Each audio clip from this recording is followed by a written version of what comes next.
తెలంగాణ తల్లి విగ్రహం అనేది ఏర్పాటు జరిగింది. రేవంత్ రెడ్డి గారు ఇక్కడ ఉన్నారు, మిగతా నాయకులు ఇక్కడ ఉన్నారు.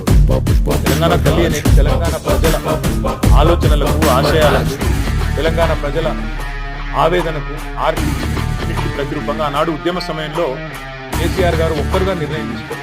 తెలంగాణ పౌర సమాజంలోని పెద్దలు, ఇక్కడ ఉండే కవులు, కళాకారులు, రచయితలు, సాహితీవేత్తలు, శిల్పులు అందరి ఆలోచనల సమాహారంగా అందరితో చర్చించి తదుపరి చివరికి 2007వ సంవత్సరంలో ఆనాటి అప్పటి నిర్బంధాల కాంగ్రెస్ ప్రభుత్వం నిర్బంధించే ప్రయత్నం చేసిన వేల మంది మధ్యన ఒక దేవతను ఊరేగించినట్టుగా ఊరేగించి తీసుకొచ్చి ఇక్కడ ప్రతిష్ఠించిన నాయకుడు కేసీఆర్.